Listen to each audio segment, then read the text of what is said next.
trago um abraço da Igreja Presbiteriana de Natal e agradeço também muito pelo convite de poder estar aqui nessa congregação e queira Deus, futura Igreja Presbiteriana da Graça. Eu creio. Meus irmãos, quanto é que está o placar? Quanto?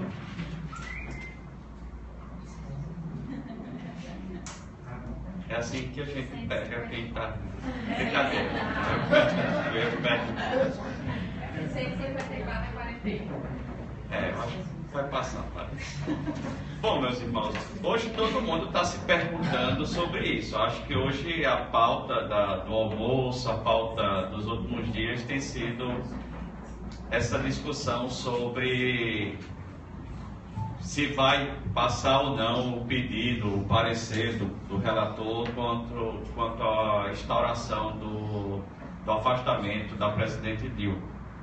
E isso não é um motivo de anseio só de hoje, isso não é um motivo de ansiedade da igreja e da população, inclusive nacional, só de hoje. Desde das eleições, o nosso país, infelizmente, está muito polarizado com essa questão. A gente não consegue mais conversar sobre o assunto. A gente já conversa gritando. E engraçado, eu tenho assistido as plenárias da Câmara dos Deputados. Eu tive a sensação, eu me lembrei de quando eu era professor na 5ª série. Obrigado. O pessoal não discute mais, fica levantando plaquinha para se vai ter golpe, se não vai ter golpe e assim por diante. E essa tem sido uma preocupação da nossa nação. A previsão, por exemplo, para o ano de 2016 não era boa e não continua sendo lá muito boa. Os economistas colocam, inclusive, que a previsão para 2017 também não é muito animadora. Nós oramos aqui hoje já pelos desempregados. Muita gente que tem instabilidade econômica está, por causa do concurso, alguma coisa assim, está perigando, às vezes, perder o emprego, e está ansioso quanto a isso. Gente que vivia do petróleo, muita gente que se empenhou em CIT para fazer engenharia de petróleo, depois se desanimou, gastou vários anos gastando tempo e recursos para estudar petróleo, porque o petróleo estava a 30 e poucos dólares o barril e agora está a 18 dólares o barril. Aí o pessoal fica desanimado porque a tendência é que o Brasil e as outras nações parem de investir nisso. Então a gente tem problemas ligados à economia, nós temos problemas ligados à segurança, nós temos, pelo menos como o irmão falou, a ameaça de que se passar a proposta do relator tenhamos confrontos físicos e eu acho pouco provável ter qualquer coisa de grande vulto, porque nós temos as Forças Armadas organizadas, as instituições em geral organizadas, mas vai ter uma revolução, alguma coisa como Cuba, mas infelizmente corre o risco da gente ter confronto físico aqui e acolá, algum tipo de até derramamento de sangue. Ouvindo a rádio, por algum motivo meu celular baixou um áudio de um pastor pregando, um pastor de Santa Catarina, e o pastor pregando, falando que Hugo Chávez, se Lula fosse preso, Hugo Chávez ia invadir o Brasil. Eu achei estranho, porque o pastor falando de invasão espírita, porque o Hugo Chávez morreu. Eu não sei como é que ele vai fazer, mas quem ele vai encarnar para invadir nossa nação. Mas o fato é que está todo mundo preocupado. Eu saí de casa com Jéssica, minha esposa, teve que desligar a TV porque eu estava colado no jogo. E vinha na rádio, vinha no carro dirigindo, eu cheguei 10 minutos antes, ainda fiquei assim, dá para esperar mais 5 minutos, ouvi mais um pouquinho. Quando eu cheguei, o pessoal estava aqui acompanhando o jogo, a irmã está acompanhando o jogo, apesar de tudo. Então, nós estamos ansiosos com quem vai governar o Brasil amanhã, quem vai ocupar a cadeira da presidência amanhã. E essa tensão, como eu disse, vem desde as eleições. Amizades ao longo desse mandato, desde as eleições ou desde antes das eleições, nós temos famílias que se dividiram por causa disso, nós temos amigos que deixaram de ser amigos por causa disso, nós temos igrejas que sofreram perda de membros por causa disso. gente que não consegue mais dialogar, gente que não consegue mais conversar, porque respondem de forma diferente, ou dão valor de forma diferente à pergunta: quem é que vai ocupar a cadeira da presidência? E pensando nessa questão sobre quem é de fato que governa, quando o Lula agora estava para assumir a Casa Civil, aí ficou aquela coisa: vai ser o terceiro mandato do Lula, Lula que vai mandar, e agora o pessoal com medo de passar, será que vai ser o Temer que vai governar? Alguns já falam em Eduardo Cunha. Então há essa pergunta no ar: quem é que vai ocupar a cadeira de comando do Brasil? E a palavra de Deus nos diz não necessariamente quem vai ocupar o trono ou a cadeira de comando da presidência, mas a Bíblia nos fala quem ocupa o trono do universo. Glória a Jesus. E por causa disso, pensando nisso, eu convido os irmãos a abrirem suas Bíblias no livro de Apocalipse, capítulo 4. Nós vamos trabalhar dois capítulos, o capítulo 4 e o capítulo 5. Eu não vou ler os dois capítulos todos, então nós lemos alguns versículos do 4 e depois passamos para o capítulo 5. Aí esse sim nós leremos todo. Então, capítulo 4 do livro de Apocalipse, fácil de achar, é só abrir o último livro. Capítulo 4. Versículo 1 diz assim: depois dessas coisas olhei, e diante de mim estava uma porta aberta no céu. A voz que eu tinha ouvido no princípio, falando comigo com trombeta, disse: suba para cá, e lhe mostrarei o que deve acontecer depois dessas coisas. Ao longo do capítulo, João vai olhar então para cá, para o céu, vai ver o trono de Deus. Eu vou falar mais um pouco depois. Só que nós temos um problema. Ele descreve que vê alguém assentado no trono. Ele não ousa descrever quem é Deus, porque Deus é indescritível. Ele só diz que tem alguém assentado no trono. E usa algumas referências. Ele é como, a visão que ele tem é como de uma pedra específica, depois de outra pedra. Mas ele não descreve Deus, porque Deus é indescritível. Mas ele diz que na mão de Deus está um rolo, ou está um livro escrito por dentro e por fora. Só que tem um problema. Não há ninguém digno no céu e da terra de conseguir, de abrir esse livro, que provavelmente se refere à história. Então, o capítulo 5, ele começa falando desse livro. Então, vi na mão direita daquele que está assentado, ele não descreve, mas nós sabemos que é Deus. Então, vi na mão direita daquele que está assentado no trono um livro em forma de rolo, escrito de ambos os lados e selado com 7 selos. Vi um anjo poderoso proclamando em alta voz: quem é digno de romper os selos e de abrir o livro? Mas não havia ninguém, nem no céu, nem na terra, nem debaixo da terra, que pudesse abrir o livro, ou sequer olhar para ele. Eu chorava muito, porque não se encontrou ninguém que fosse digno de abrir o livro e de olhar para ele.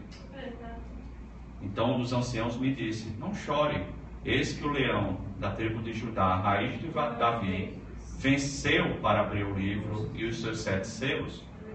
Depois vi um cordeiro que parecia ter estado morto em pé no centro do trono, cercado pelos 4 seres viventes e pelos anciãos. Ele tinha 7 chifres e 7 olhos, que são os 7 espíritos de Deus enviados a toda a terra. Ele se aproximou e recebeu o livro da mão direita daquele que estava assentado no trono. Ao recebê-lo, os 4 seres viventes e os 24 anciãos prostraram-se diante do cordeiro. Cada um deles tinha uma harpa e taças de ouro cheias de incenso, que são as orações dos santos.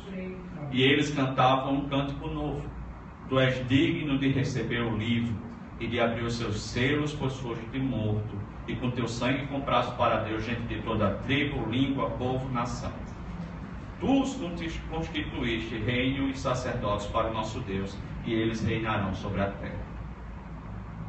Então olhei e ouvi a voz de muitos anjos, milhares de milhares e milhões de milhões. Eles rodeavam o trono, bem como os seres viventes e os anciãos, e cantavam em alta voz: digno é o cordeiro que foi morto de receber poder, riqueza, sabedoria, força, honra, glória e louvor. Depois ouvi todas as criaturas existentes no céu na terra, debaixo da terra e no mar, e tudo que neles há, que diziam: aquele que está assentado no trono e ao Cordeiro sejam o louvor, a honra, a glória e o poder para todos sempre. Os 4 seres viventes disseram: amém. E os anciões prostraram-se e o adoraram. Meus irmãos, que visão gloriosa essa visão do apóstolo João. O que é que está acontecendo aqui? Aqui é o início do livro. No primeiro capítulo, João se apresenta, se diz o que é que ele está fazendo ali, diz onde ele está. Ele está preso. Todo mundo lembra, eu imagino que a maioria de vocês já é crente há algum tempo. João está preso numa ilha chamada Patmos. João, e ele começa o livro dizendo, está preso por causa da palavra de Deus e por causa do testemunho de Jesus Cristo. João está preso porque era um apóstolo que falava de Deus e se opunha àqueles que falavam mal ou contra Deus.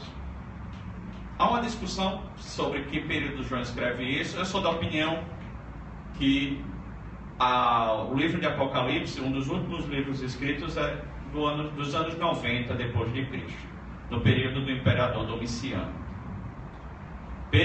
João, então, está perto das 7 igrejas da Ásia, para quem basicamente a carta, o livro é endereçado, mas João está preso. João, o líder da igreja, está preso por causa do Império Romano e, em grande medida, por causa do testemunho de Cristo. Havia nessas 7 igrejas, na região da Ásia, onde fica a Turquia hoje, estava muito presente o culto ao imperador.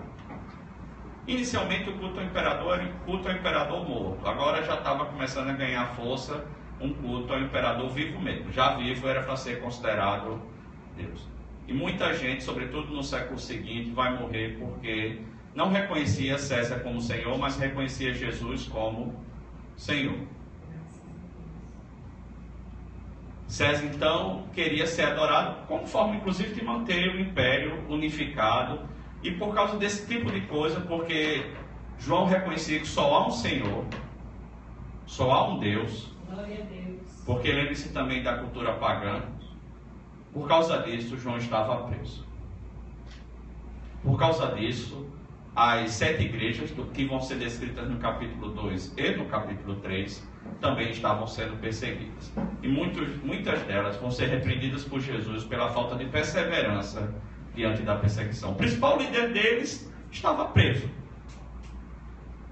Talvez a ideia de trabalho forçado, João carregando pedra, já velhinho, não seja muito condizente com o que realmente aconteceu, mas o fato é que ele estava preso, provavelmente exilado, numa ilha, e o líder principal deles estava preso, e muita gente diante disso, diante do problema que o líder deles estava enfrentando, estava perdendo a fé, estava cedendo ao Império Romano.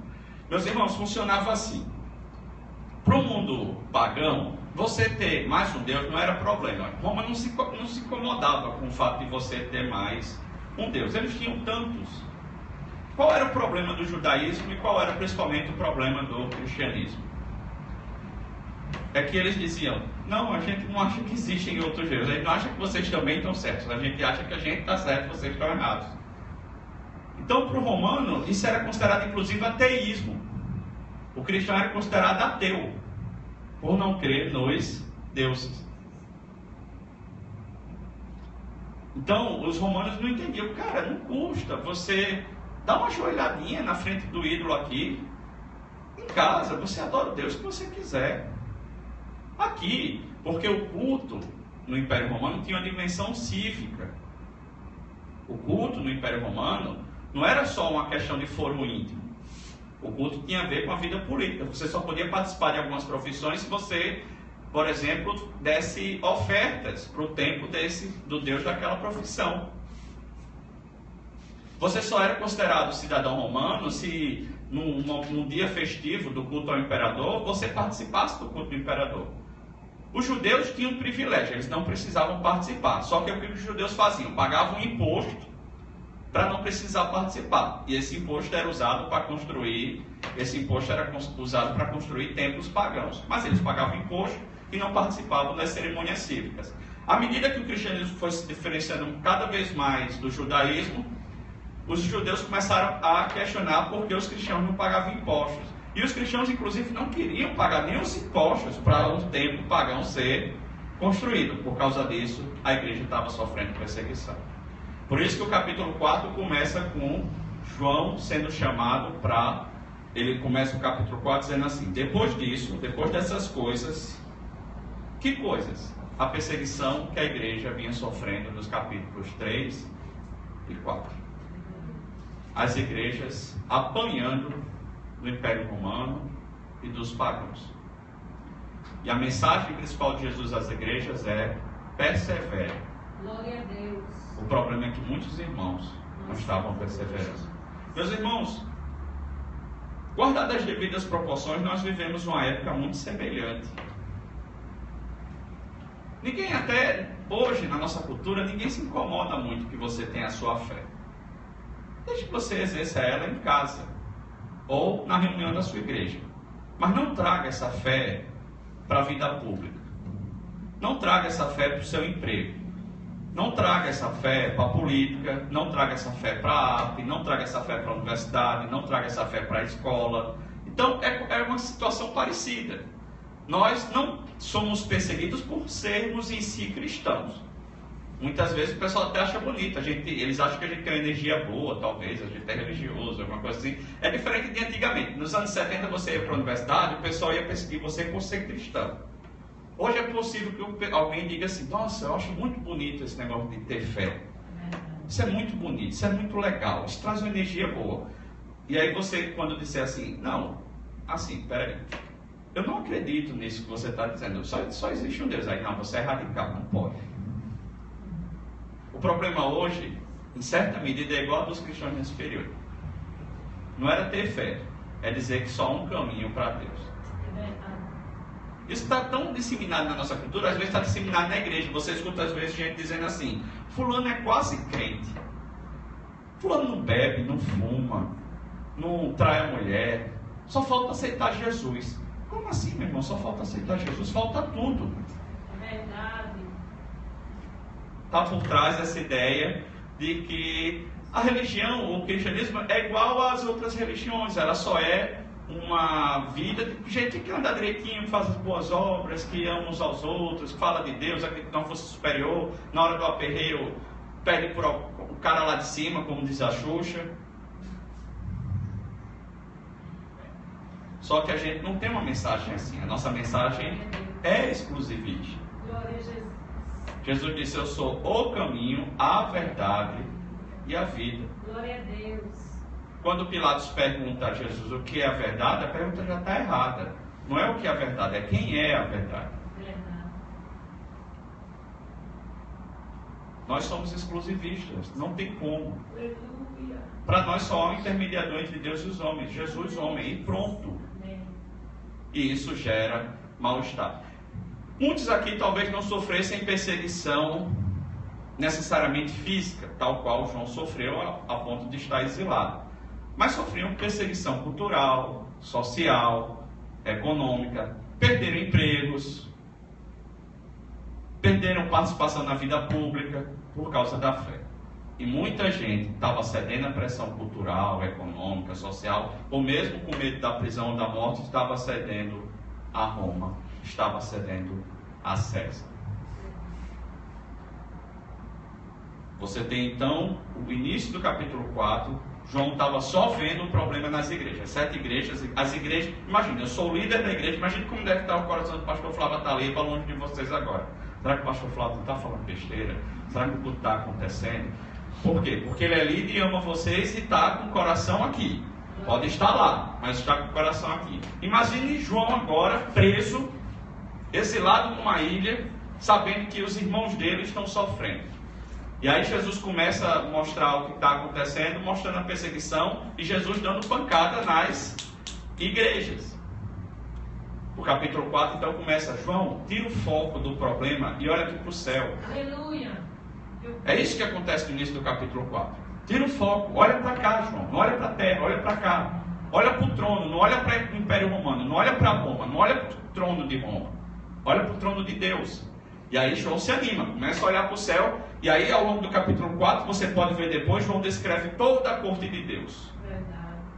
A descrição é de uma corte, de propósito. Não é que Deus não tem essa corte, mas há uma ênfase de João, ou de Jesus querendo mostrar a João, e de João narrando, na visão da corte. Em oposição a que corte, gente? Roma. João, a principal corte, quem domina o mundo, João, não é Roma, não é Domiciano, não é César. Quem domina é essa corte aqui. Olha para cá, João. E aí ele vê um trono, quando ele olha o trono está ocupado. O trono não está vazio. O trono está ocupado. E aí ele descreve de forma muito direta a Deus. Depois diz que tem 4 seres viventes, representando provavelmente a criação. Depois ele diz que vê 24 anciãos, sentados em tronos também, provavelmente representando as 12 tribos de Israel e os 12 apóstolos, o Antigo e o Novo Testamento. João, não olha para a terra, João, olha para cá. Olha para cá, João. Olha para cá. Muda o foco. Meus irmãos, todo o problema na vida do cristão, muitas vezes o nosso sofrimento é por causa do nosso foco. O foco está no trono errado. Isso não é a primeira vez que acontece isso na Bíblia. Capítulo 6 de Isaías está escrito assim: no ano da morte do rei Uzias, eu vi o Senhor assentado sobre um alto e sublime trono. O que é que significa o ano da morte do rei Uzias? Meus irmãos, Uzias foi um rei muito importante para o reino de Judá do ponto de vista econômico, do ponto de vista político e do ponto de vista militar. No ano ele começou o reino dele de forma piedosa, terminou de forma impiedosa, mas o fato é que politicamente ele era muito importante. Terminou a vida leproso, castigado por Deus. Mas, mesmo assim, o reino de Judá estava indo bem. No ano da morte do rei Uzias, o filho dele, que já estava corregendo o reino com ele, ocupa o trono. Mas aí a preocupação: quem é que vai ocupar o trono de Uzias? É isso que significa. Não é só para datar que Isaías começa o capítulo 6, o capítulo é chamado dizendo, no ano da morte do rei Uzias. Ele não olha para o trono vazio do reino de Uzias. Ao invés de olhar para o trono vazio do reino de Uzias, ele olha para o alto e sublime trono, ocupado por Deus, e que as bordas da veste de Deus transbordam, no sentido não é só enche o templo celestial, ele transborda, ele enche toda a terra.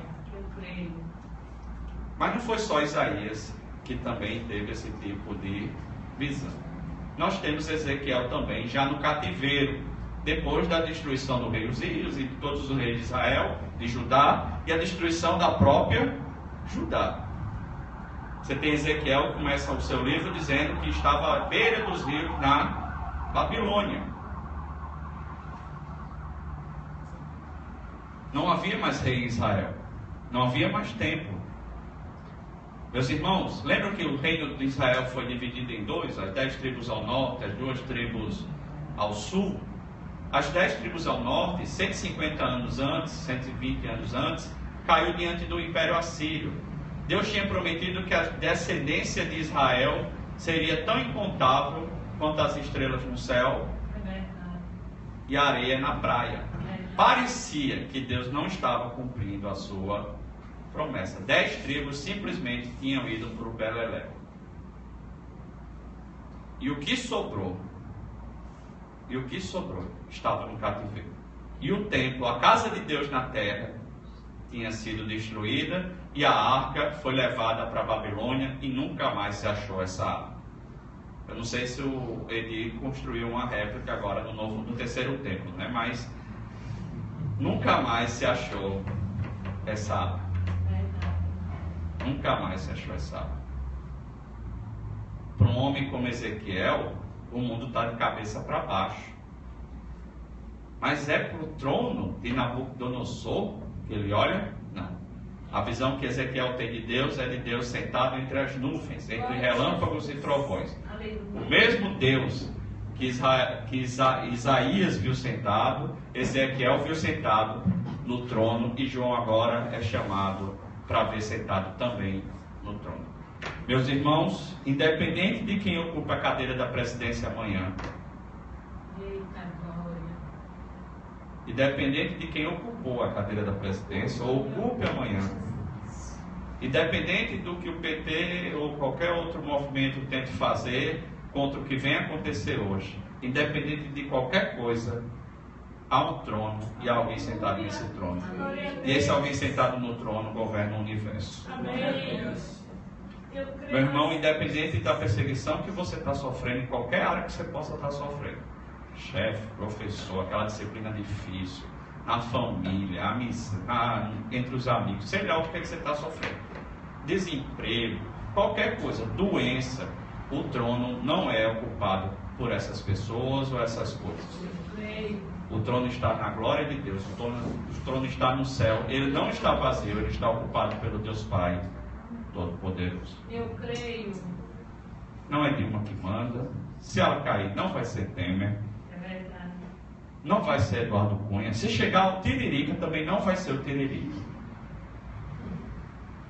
Se cair todo mundo ficar só o Tiririca também não vai ser o Tiririca. O trono é ocupado por Deus. Aleluia. Eu creio assim. Só que no final do capítulo 4 e início do capítulo 5 nós temos um problema. Parece que tudo vai ser resolvido. João, olha para cá, João. Olha para cá, João. Olha para o céu, João. Tira o foco do trono de Roma, João.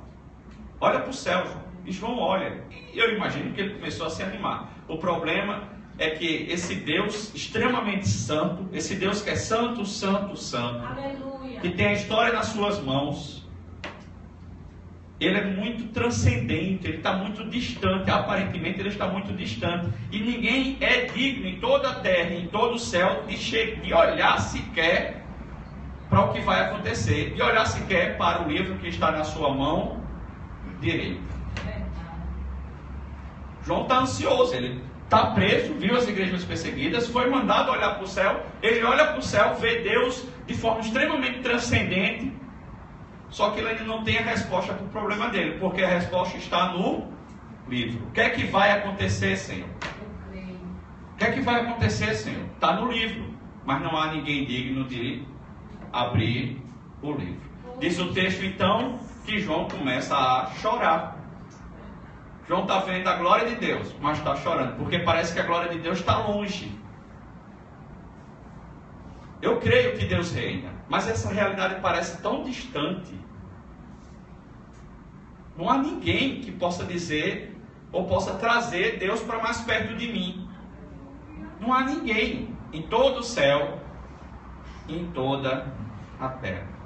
Meus irmãos, nenhum sacerdote, nenhum pastor poderoso, nenhum ungido do Senhor, com exceção do nosso Senhor Jesus Cristo, que é o ungido do Senhor, é o Cristo, é o Messias, ninguém consegue trazer Deus para perto de mim.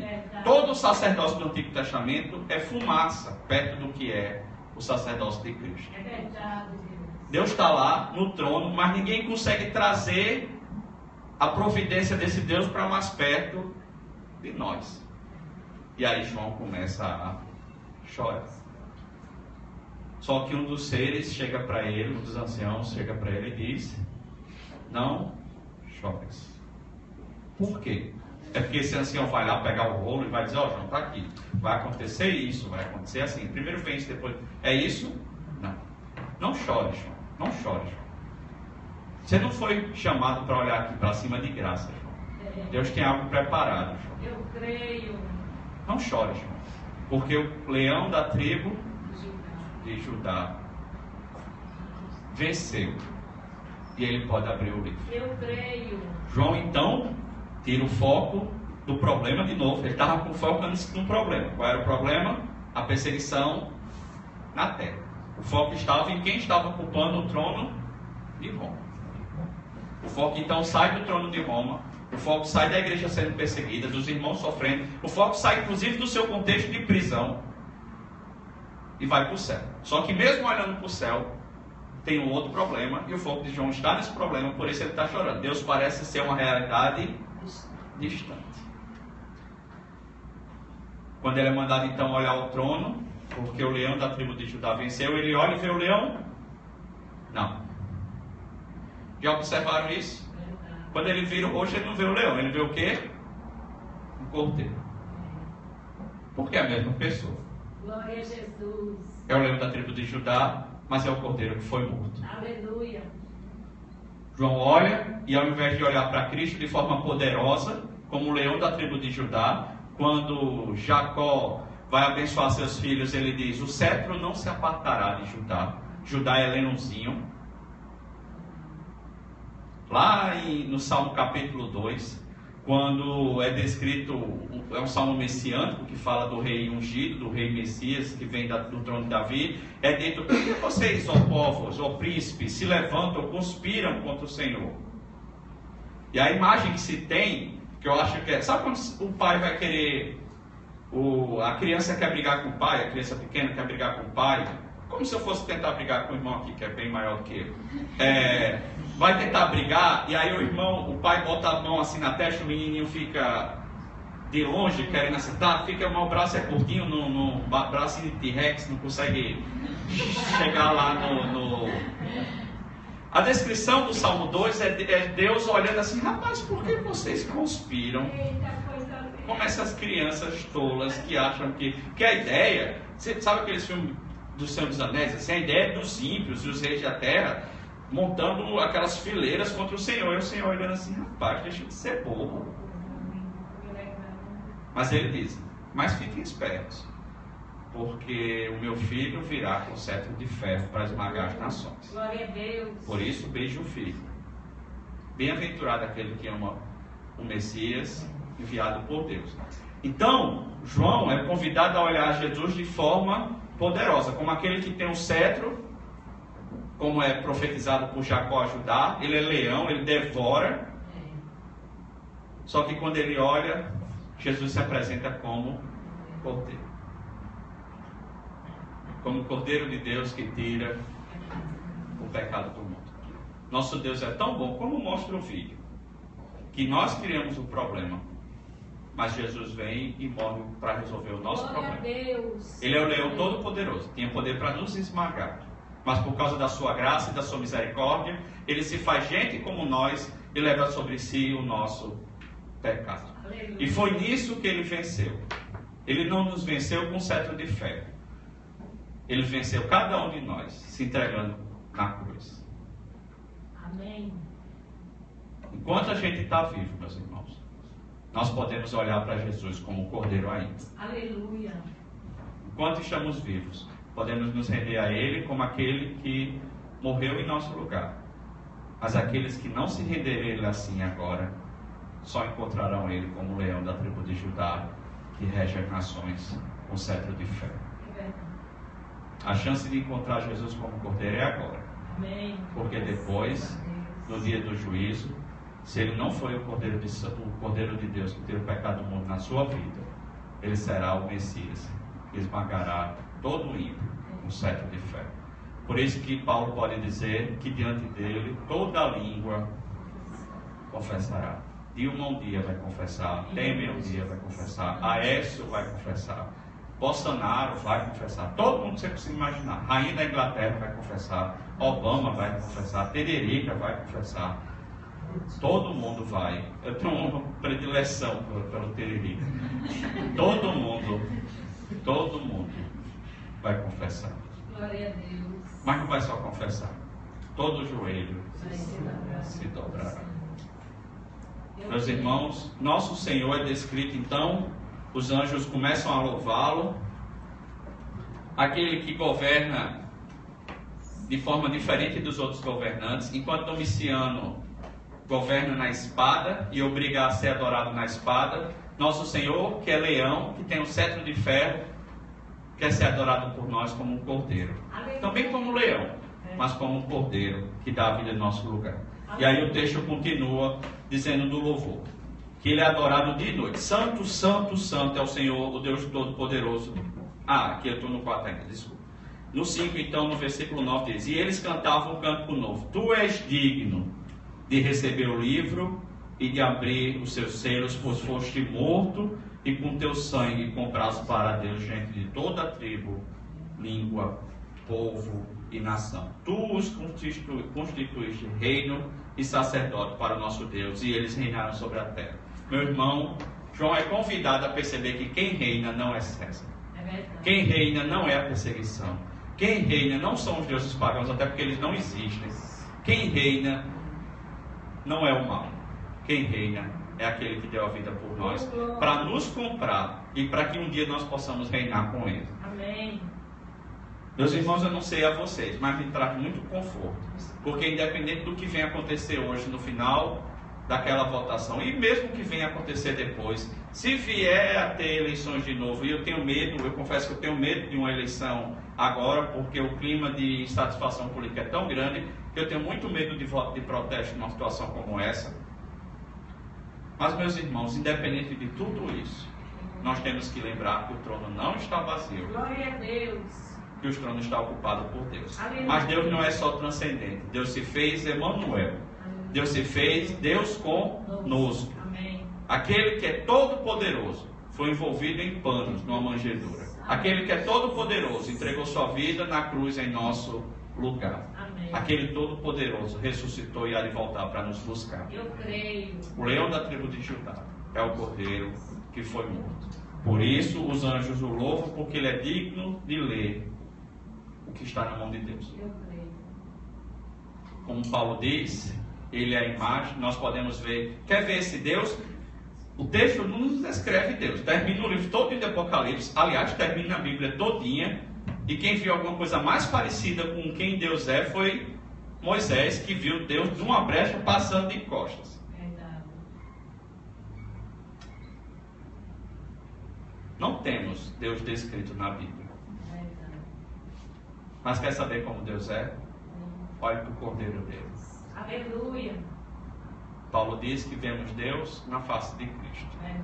Lá no início de João, nos é dito que Jesus é a revelação, é a exegese. O pessoal que já estudou teologia, ele é a exegese perfeita de Deus. Ele é a interpretação, ele é a melhor interpretação e o melhor intérprete de quem é Deus. Quando um dos discípulos disse: Mestre, nos mostre o Pai. Jesus disse: quem vê ao Pai, quem vê a mim, vê ao Pai. Meus irmãos, Deus é transcendente. Nós não podemos contemplá-lo por causa da sua santidade ou por causa do nosso pecado. Glória a Deus. Mas Deus não é só transcendente. Deus se fez carne e habitou entre nós, para que possamos ter acesso a Ele. Glória a Deus. Então, jamais, quando olhar para o problema, olhe para o trono de César. É. Seja lá qual problema a gente está enfrentando, não olhe para o trono de César. Glória. Olhe para o trono ocupado por Deus. Mas não é um Deus distante.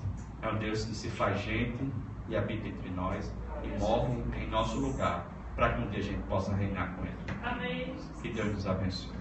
Amém.